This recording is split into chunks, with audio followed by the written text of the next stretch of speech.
In the heart of 19th century Britain, a quiet revolution was underway. Not the kind led by armies or speeches, but by steam, iron, and endless labor. And for many children, the Industrial Revolution wasn't just a chapter in a history book, it was their reality. In a cramped, smoke-stained house at the edge of Manchester, a young boy named Thomas stirs before the sun has risen. He isn't awakened by a warm breakfast or the cheerful sound of birds. Instead, it's the harsh clang of the factory bell that jolts him from sleep. It's 4:30 in the morning. He rubs his eyes and pulls on his work clothes, the same worn garments he wore yesterday and the day before that. They're too thin for the cold, but that's all he has. His hands are already calloused despite his age, and the soles of his feet are rough from years without shoes. He moves slowly, not because he's lazy, but because his muscles ache. There's little time to talk. His mother quietly wraps a piece of stale bread in a cloth and hands it to him. She knows the routine. She's seen it before. Her husband once worked in the same mill. Now it's Thomas's turn. He's just 9 years old. The streets are still dark as Thomas walks toward the looming textile mill. Smoke rises from the tall chimneys, curling into the cloudy sky. The cobblestones beneath his feet are wet from last night's rain, and the air smells like ash and oil. Other children walk beside him, none of them speaking. They've learned to conserve their energy. Inside the factory, the world is loud and fast. The machines are already running when he arrives. The overseer doesn't greet them, he just nods toward their posts. Thomas takes his place near the spinning jenny, a machine that winds thread onto spools. His job is to make sure the thread doesn't tangle or snap. If it does, the entire machine jams. And if that happens, the overseer will shout, sometimes worse. There are no gloves, no safety goggles, no protective gear. The gears spin fast and the belts never stop. Many children have lost fingers, some have lost more. But there's no time to be afraid. The machines demand attention, constant, focused attention. Hours pass and the noise becomes background. The air grows hot and heavy. Dust floats in shafts of sunlight that sneak through the high factory windows.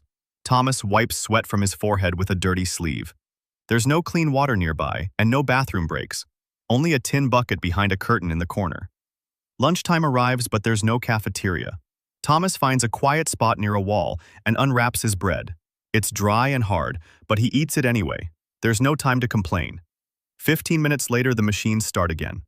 The afternoon is no easier than the morning. He changes bobbins, clears threads, and avoids eye contact with the overseer. His back aches, but he keeps working. The hours crawl by. The afternoon is no easier than the morning. He changes bobbins, clears threads, and avoids eye contact with the overseer. His back aches, but he keeps working. The hours crawl by. When the day finally ends, around 7 p.m., Thomas walks home in silence. He's covered in dust, his stomach is still empty. His mother meets him at the door and hands him a bowl of thin soup. He eats in silence, barely tasting it. Then he lies down on the straw mat that serves as his bed. He doesn't read, he doesn't play, he doesn't dream. He just closes his eyes and waits for the bell. By the mid-1800s, something had begun to shift. Slowly, quietly, like a distant wind through a still alleyway.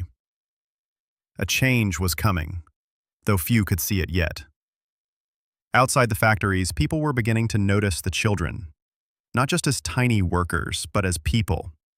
Writers and journalists started describing what they had seen: small figures crawling under dangerous machines, coughing in the smoke, sleeping in straw beside the looms.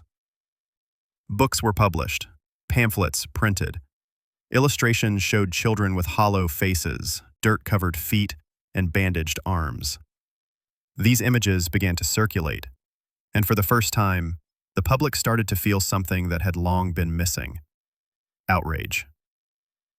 In London, members of Parliament debated new laws. Some called it interference, others called it progress. But the voices demanding protection for children were growing louder. In 1833, the Factory Act was passed. It was a small law, but it was a beginning. Children under 9 could no longer be legally employed in textile mills. Older children were to be given time for school. Inspectors were to visit factories, though few did. It wasn't a revolution, not yet, but it was the first brick in a wall that had never existed before. a wall between childhood and exploitation. Philanthropists, priests, and reformers took up the cause. Some opened schools, others opened homes for orphaned or injured workers, and inside the factories themselves, a quiet rebellion was beginning. Some parents refused to send their youngest children. Some overseers, though not many, began to treat workers with a little more care. Still, for boys like Thomas, change came slowly, too slowly to matter in their own lives. But they could feel it, in whispers, in rumors, in the tired voices of neighbors saying, maybe, it won't always be like this. In time, cities like Manchester and Birmingham built more schools. New generations learned to read, to count, to write letters to newspapers, to organize. And the machines that once swallowed children whole now had warning signs, guards, and age restrictions. Not everywhere, not perfectly, but progress had begun. The factory still roared, but for the first time, childhood had a voice. And someone had finally started to listen.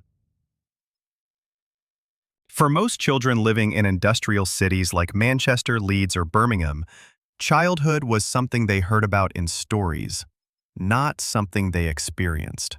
There were no toys, no birthday parties, no books, unless a family could afford a Bible. The idea of play was a luxury for the rich. And imagination rarely survived the factory floor. After working 12 to 14 hours a day, 6 days a week, even the strongest child had little energy left to laugh, run, or dream. Thomas didn't go to school.